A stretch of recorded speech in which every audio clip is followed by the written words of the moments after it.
இருதயம் மகிமைப்படுத்தப்பட்டால் எல்லா அவயவங்களும் கூட சந்தோஷப்படும். Supposing you get a prize in a school, பள்ளியிலே உங்களுக்கு ஒரு பரிசு கிடைக்கிறது. your hands get the prize, உங்களுடைய கரங்கள் அந்த பரிசை the பெறுகிறது. whole body is happy. முழு சரீரம் சந்தோஷம் அடைகிறது. And so it says, ஆகவே அது சொல்கிறது, if God gives honor to one brother or one sister, தேவன் ஒரு சகோதரனுக்கு ஒரு சகோதரிக்கு ஒரு கணத்தை கொடுக்கும் we பொழுது must rejoice. நம்ம எல்லாரும் சந்தோஷப்பட That வேண்டும். means there is no jealousy, அல்லது குறைந்தபட்சம் பொறாமையாவது இல்லாமல் இருக்க there's வேண்டும். no competition, அங்கே போட்டி இருக்க கூடாது. there's no trying to show I am better than you. உன்னை காட்டிலும் நான் மேன்மையானவன் என்று காண்பிக்க கூடாது. That's very easy for that to come in the body of Christ. இது சரீரமாகிய சபையிலே வருவது மிகவும் எளிதாக இருக்கிறது. In the Old Testament there was so much of that. பழைய ஏற்பாட்டிலே அதிகமாக இது நிறைந்திருந்தது. Jealousy பொறாமை, that leads to a lot of problems. பொறாமை அநேக பிரச்சனைகளுக்குள்ளாக வழி நடத்துகிறது. I want to ask all of you, உங்களை எல்லாரும் பார்த்து கேட்கிறேன், can you stand before God today இன்றைக்கு தேவனுக்கு முன்பாக நின்று and say, I am not jealous of anybody in the world. இந்த உலகத்தில் யார் மீதும் எனக்கு எந்த பொறாமையும் இல்லை என்று சொல்ல முடியுமா? I am not jealous of any brother or sister. எந்த சகோதரனோ சகோதரியோ எனக்கு பொறாமையே இல்லை. I am not in competition with anybody to show that I am better. அவரை காட்டிலும் நான் மேன்மையானவன் சிறந்தவன் என்ற போட்டியே எனக்கு இல்லை. I am not here to show that my children are better than your children. உன்னுடைய பிள்ளைகளை காட்டிலும் என்னுடைய பிள்ளைகள் மேன்மையானவர்கள் என்று காண்பிக்கும்படியாக நான் இங்கே இல்லை. Do you try to do that? நீங்கள் அப்படி செய்திருக்கிறீர்களா? Do you try to show that your children are smarter or cleverer than somebody else's children? மற்றவருடைய பிள்ளைகளை காட்டிலும் என்னுடைய பிள்ளைகள் தான் புத்திசாலிகள் என்று சொல்லி நீங்கள் காண்பித்திருக்கிறீர்களா? Or my children are more spiritual than your children? உங்களுடைய பிள்ளைகளை காட்டிலும் என்னுடைய பிள்ளைகள் எல்லாரும் ஆவிக்குரியவர்கள் என்று சொல்லி இருக்கிறீர்களா? That's foolish. அது புத்தியீனம். That means you're not behaving like a member of the body. அப்படியானால் நீங்கள் சரீரத்திலே ஒரு அவயவமாக நடந்து கொள்ளவில்லை. In the body there is no competition, there is no jealousy. சரீரத்திலே பொறாமை இல்லை, போட்டி இல்லை. The Bible says in James chapter 3. யாக்கோபு 3ஆம் அதிகாரத்திலே வேதம் சொல்கிறது. See this verse. இந்த வசனத்தை பாருங்கள்.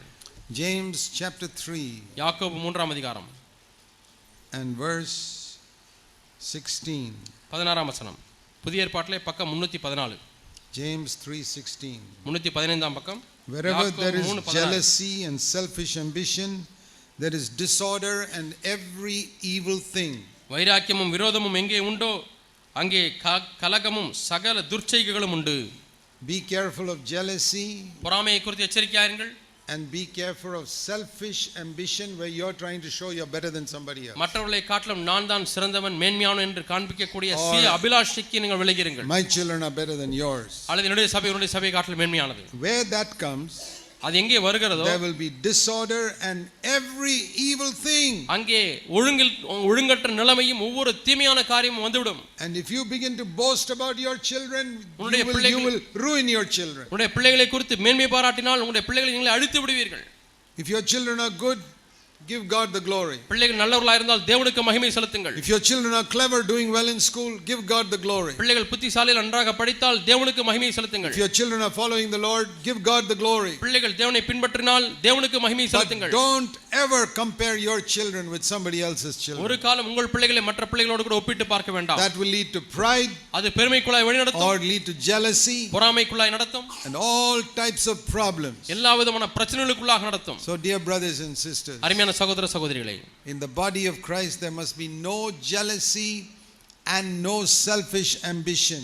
கிறிஸ்துவினுடைய சரீரமாகிய சபையிலே எந்த வைராக்கியமோ விரோதமோ சுயத்தித்தெரிதல் இருக்க கூடாது. If God blesses somebody else in a better way than you, உங்களை காட்டிலும் வேறு ஒருவரை தேவன் மேன்மையாக ஆசீர்வதித்தால் you must be happy. நீங்கள் சந்தோஷமாக இருக்க வேண்டும். Just like the left hand can rejoice over what the right hand can do. வலது கை என்ன செய்கிறது அதை பார்த்து இடது கை சந்தோஷப்படுவது போல. See, in India we always teach, don't give anything to anybody with your left hand. இந்தியாவிலே நாம் சொல்லிக் கொடுக்கக்கூடிய கலாச்சாரம் வந்து என்ன இடது கையில போய் கொடுக்குறேன், இதில் கொடுக்க கூடாதுன்னு சொல்லுவார்கள். Always with the right hand. வலது கையிலே கொடுக்க வேண்டும், அதான் மரியாதை. So what does the left hand feel? வலதுக்கு என்ன, இடதுக்கு என்ன சொல்லுகிறது? They treat me as useless. என்னை ஒன்றுக்கும் பிரயோஜனமில்லாத கையா நடத்துறாங்களே. Always the right hand is getting the honor. எப்போ பார்த்தாலும் வலது கை தான் கொடுக்கிறது, வாங்குகிறது, கணத்தை பெற்றுக் கொள்கிறது. Shake hand also, right hand. யாருக்காவது கை கொடுக்கும்போதும் என்னை விட மாட்டேங்கிறாங்க, இவர் தான் போறாரு. But the left hand never feels like that. ஆனால் இடக்கை அப்படி உணர்வதில்லை. Left hand is very happy. Idakkai சந்தோஷப்படுகிறது. Supposing one day the right hand is injured. ஏதோ ஒரு நாளிலே வலது கைக்கு அடிபட்டு விட்டது. It's all in plaster. இப்பொழுது எல்லாம் கட்டு போட்டிருக்கிறது. Then what to do? என்ன செய்வது? Then you have to give it the left hand. வலது கை இடது கை தான் கொடுக்க வேண்டும். The right hand is in the plaster. ஏனால் வலது கை கட்டு போட்டிருக்கிறது. What does the left hand think? இடது கை என்ன நினைக்கிறது? Now I can show இப்ப நான் யாருன்னு காமிக்கிறேன் how bar. important I am. நான் எவ்வளவு முக்கியமானவன் பார். He doesn't think like that. அப்படி அது எண்ணுவதில்லை. It immediately does everything to make the right hand quickly healthy, so the right hand can again do the job. வலக்கை சுகமாவதற்கு என்னவெல்லாம் செய்ய முடியுமோ அதெல்லாம் இடதுகை உதவி செய்து வலதுகை சரியாக வரைக்கும் காத்திருக்கிறது. Do you feel like that?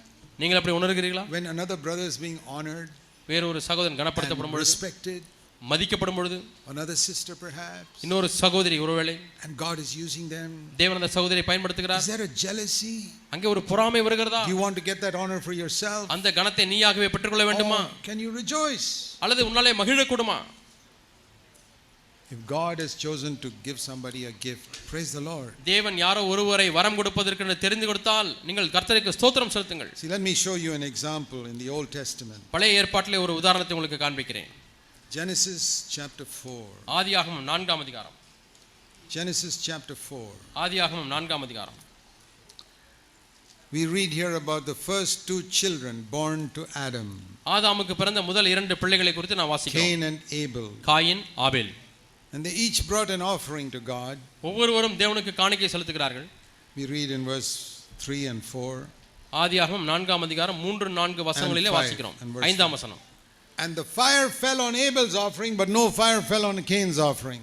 ஆபேலுடைய காணிக்கையிலே அக்கினி வந்து விழுந்து அங்கீகரித்தது, ஆனால் காயினுடைய காணிக்கையிலே அக்கினி வரவில்லை.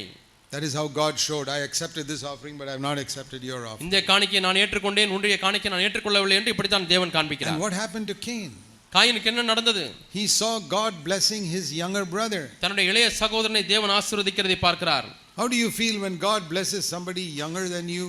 உங்களை காட்டிலும் வயதிலே குறைந்தவர்களை தேவன் ஆசீர்வதிக்கும் பொழுது உங்களுக்கு எப்படி Or உணர்வு இருக்கிறது? somebody who came 10 years after you to the church. அல்லது உங்களை காட்டிலும் 10 வருஷம் கழித்து ஒரு சபைக்கு வந்து விட்டார், அவரை தேவன் And God ஆசீர்வதிக்கிறார். is blessing that person. தேவன் அவரை ஆசீர்வதிக்கிறார். Do you feel jealous? பொறாமை வருகிறதா? That's what happened to Cain. இதுதான் காயினுக்கு நடந்தது. He was jealous. God is blessing my younger brother. தேவனுடைய இளைய சகோதரனை ஆசீர்வதிக்கிறாரே என்று சொல்லி அவனுக்கு பொறாமை. He began to think about it. அதை குறித்து எண்ணி பார்க்கிறார். And that jealousy made him angry. அந்த பொறாமை அவனை கோபமுள்ளவனாய் மாற்றியது. We read in verse 5. 5ஆம் வசனத்திலே வாசிக்கிறோம். Cain became very angry and his face fell. Cain கோபமடைந்து அவனுடைய முக நாடி வேறுபட்டது. You know how when a person is angry you can see it on his face. ஒரு மனிதனுக்கு கோபம் வந்து விட்டால் முகத்திலேயே தெரியும். And it was on Cain's face.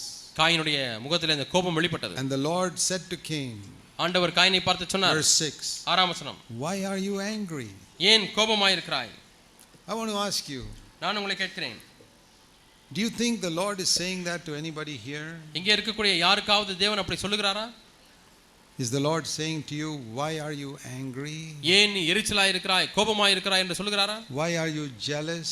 ஏன் பொறாமையாய் இருக்கிறாய் என்று சொல்லுகிறாரா? Why are you trying to compete with somebody in your church? உன்னுடைய சபையிலே ஏன் இன்னொருவரோடு கூட போட்டி போட்டுக் கொண்டிருக்கிறாய் என்று கேட்கிறாரா? Why can't you humble yourself and be happy with me, the Lord said. நீ ஏன் உன்னை தாழ்த்தி என்னோடு கூட நீ சந்தோஷமா இருக்க கூடாது?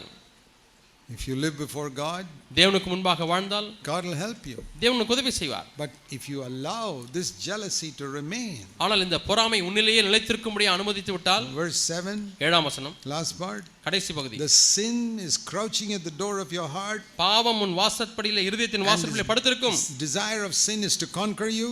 அந்த பாவத்தினுடைய ஆசை உன்னை மேற்கொள்ள வேண்டும் But என்று you must conquer it. ஆனால் நீ அதை மேற்கொள்ள வேண்டும். See that, verse 7. 7ஆம் வசனத்தை பார்த்தீர்களா? You must conquer that sin. நீ அந்த பாவத்தை மேற்கொள்ள வேண்டும்.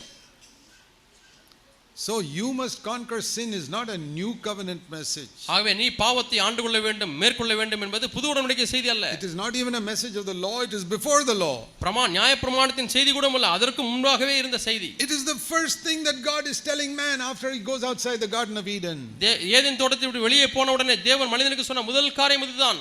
What is the first message of God to man after he is thrown out of Eden? மனிதன் ஏதேனிலிருந்து விரட்டப்பட்ட பிறகு தேவன் அவனுக்கு சொல்லக்கூடிய முதல் செய்தி என்ன?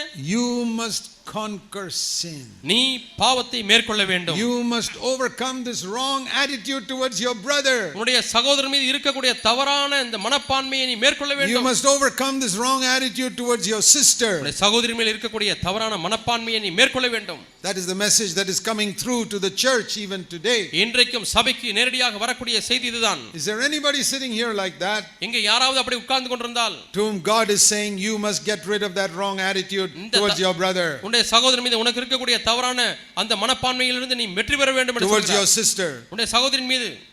This jealousy that God is blessing him or her. தேவன் அவளை ஆசீர்வதிக்கிறார் என்று சொல்லக்கூடிய பொறாமை. And if you don't do it, நீங்கள் அதை செய்யவில்லை என்றால் sin will rule over you. பாவம் உங்களை மேற்கொள்ளும். Now God is speaking to you. தேவன் உங்களோடு கூட பேசிக் கொண்டிருக்கிறார். Like he spoke to Cain. காயினோடு பேசிக் கொண்டது போல. But it says Cain went out. Coin வெளியே புறப்பட்டு சென்றான். He did not listen to God. கர்த்தருக்கு செவி கொடுக்கவில்லை. I hope that will not happen to anybody here. இங்க இருக்கக்கூடிய யாருக்கும் அதுபோல நடக்க கூடாது என்று தான் நான் நம்புகிறேன். He went out and he got so angry he killed Abel. அவன் வெளியே புறப்பட்டு எவ்வளவு கோபமடைந்தான் என்று சொன்னால் ஆபேலை கொல்லக்கூடிய அளவுக்கு கோபமடைந்தான். He thought nobody would see that. யாரும் அதை பார்க்க மாட்டார்கள் என்று எண்ணினான். Because there were no man around. ஏனென்றால் அந்த நாட்களில் சுத்தி மனிதர்கள் இல்லை. But God said, தேவன் சொன்னார், I have seen what you have done. நீ என்ன செய்தாய் என்பதை நான் பார்த்து விட்டேன். And see what he told him? என்ன சொன்னார் என்று பாருங்கள். Verse 11. 11ஆம் வசனம். You are cursed. நீ சபிக்கப்பட்டவன். When Adam sinned, chapter 3, 3ஆம் அதிகாரத்திலே ஆதாம் பாவம் செய்த பொழுது God told Adam in 3:17. 3ஆம் அதிகாரம் 17ஆம் வசனத்தில் ஆண்டவர் சொன்னார், He never told Adam you are cursed. ஆதாமை பார்த்து நீ சபிக்கப்பட்டவன் என்று சொல்லவில்லை. The ground is cursed. இந்த நிலம் சபிக்கப்பட்டது. Why? ஏன்?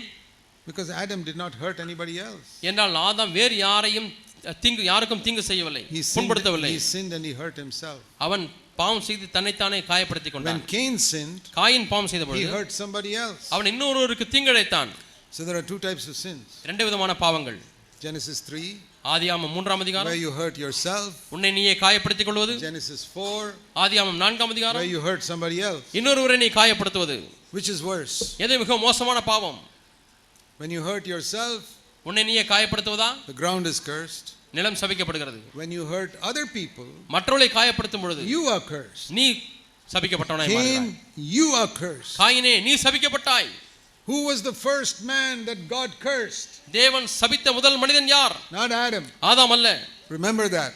ஞாபகத்தில் வைத்துக் கொள்ளுங்கள். The first man God cursed was Cain. தேவன் சபித்த முதல் மனிதன் coin. Because he hurt somebody else. அவன் வேறு ஒருவனுக்கு தீமை செய்தான். If you sin and hurt yourself, நீங்கள் பாவம் செய்து உங்களுக்கு நீங்களே தீங்கு விளைவித்துக் கொண்டால், like you get drunk குடிகாரனை போல, and spoil your body, அந்த குடி உங்களுடைய சரீரத்தை அழிக்கிறது. You smoke cigarettes or take bad drugs and spoil your body. அல்லது நீங்கள் சிகரெட் பிடிக்கிறீர்கள் அல்லது போதைப் பொருளை உட்கொள்கிறீர்கள், உங்களுடைய சரீரத்தை கெடுக்கிறீர்கள். Or you have bad habits that ruin yourself. அல்லது உங்களை கெடுக்கக்கூடிய கெட்ட பழக்கங்கள் இருக்கிறது. Like dirty thoughts and all அசுத்தமான that. சிந்தைகள். That is Genesis 3 type of sin. அது ஆதியாகமம் 3ஆம் அதிகார பாவம். But when you hurt other people, மற்றவர்களுக்கு தீங்கிழைக்கும் பொழுது, when you speak against others, மற்றவர்களுக்கு விரோதமாய் பேசும் பொழுது, spoil their reputation, அவருடைய நற்பெயரை கெடுக்கும் பொழுது, tell stories about others, அவர்களை குறித்து கதைகளை விமர்சித்து சொல்லும் பொழுது, what is that? அது என்ன? That is Genesis 4 type of sin. அது ஆதியாகமம் 4ஆம் அதிகாரத்தில் சொல்லப்பட்ட பாவம். That is much more serious. அது மிகவும் சீரியஸான பாவம். How many of you believe that speaking evil of others is worse than smoking? புகைப்பிடிக்கக்கூடிய பழக்கத்தை காட்டிலும் மற்றவர்களை குறித்து தீமையாய் பேசுவது கொடிய பாவம் என்று எத்தனை பேர் உணர்கிறீர்கள்? When you smoke, you hurt yourself.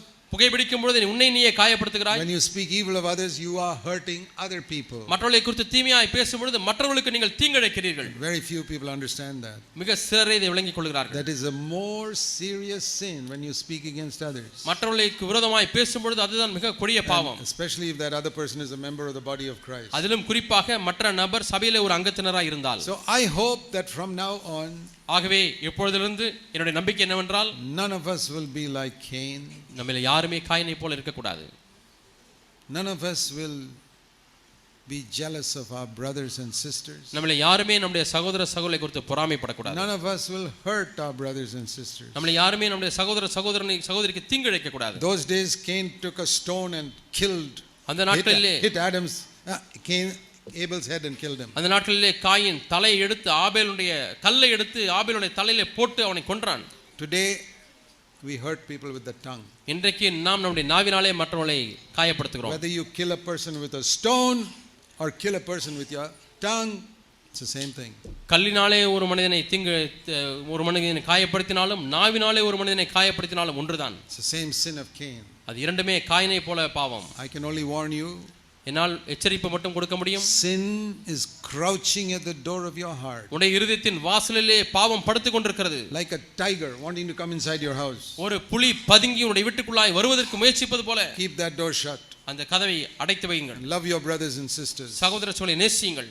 live before God's face தேவனுடைய முகத்துக்கு முன்பாக வாழுங்கள் and decide, I will never be jealous of anybody. நான் யார் மீதும் இனிமேல் பொறாமை கொள்ள மாட்டேன் என்று தீர்மானியுங்கள். I never want to show that I am better than anybody else. யாரை காட்டிலும் நான் மேன்மையானவன் என்று நான் காண்பிக்க விரும்பவில்லை என்று சொல்லுங்கள். I am not in competition to show that my children are better than anybody else's children. மற்ற யாருடைய பிள்ளைகளை காட்டிலும் என்னுடைய பிள்ளைகள் நல்லவர்கள் என்று யாரிடம் எனக்கு போட்டி இல்லை என்று சொல்லுங்கள். I don't want to show I can preach better than anybody else. மற்றவர்களை எல்லாரை காட்டிலும் நான் நன்றாக பிரசங்கிக்க முடியும் என்று சொல்ல வேண்டாம். Or sing better than anybody else. அல்லது மற்றவர்களை காட்டிலும் நன்றாக பாட முடியும் என்று காண்பிக்க வேண்டாம். I want to be a cooperating brother.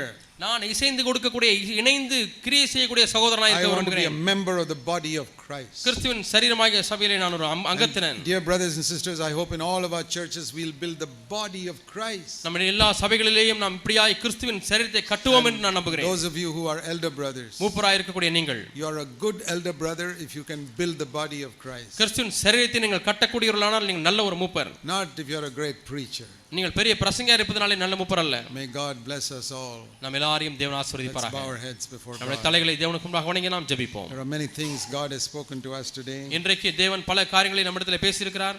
Don't worry if you can't remember all of it. எல்லாவற்றையும் நீங்கள் ஞாபகத்தில் வைத்துக் கொள்ளாவிட்டாலும் கவலைப்பட வேண்டாம். The Holy Spirit will bring to your mind at the right time what you need to remember. சரியான நேரத்தில் எதை ஞாபகப்படுத்திக் கொள்ள வேண்டுமோ அதை ஆவியானவர் நினைவுக்கு கொண்டு வருவார். Heavenly Father, பரலோக பிதாவே, I thank you with all my heart for these dear brothers and sisters. நன்மையான சகோதரர்களுக்காக சகோதரிகளுக்காக ஆண்டவரே உமக்கு நான் உள்ளத்தின் ஆழத்திலிருந்து நன்றி செலுத்துகிறேன். From all these churches who have come here. ஆண்டவரே எல்லா சபைகளிலிருந்தும் இங்கே வந்திருக்கிறார்களே ஆண்டவரே. In every one of these places give wisdom to the elders to build the body of Christ. ஆண்டவரே வெளியிடத்திலிருந்து வந்திருக்கக்கூடிய ஒவ்வொரு சபையிலேயும் இருக்கக்கூடிய மூப்பருக்கு சபையை கட்டும்படியான கிருபையை தருவீராக. Give us all the humility to follow in Jesus' footsteps. இயேசுவுடைய அடிச்சுவடுகளை பின்பற்றபடியான தாழ்மை எங்கள் எல்லாருக்கும் தாரும் ஆண்டவரே. Thank you for helping us today. இன்றைக்கு எங்களுக்கு உதவி செய்தபடியால் நமக்கு நன்றி. In Jesus' name. இயேசுவின் நாமத்தில் ஆமென்.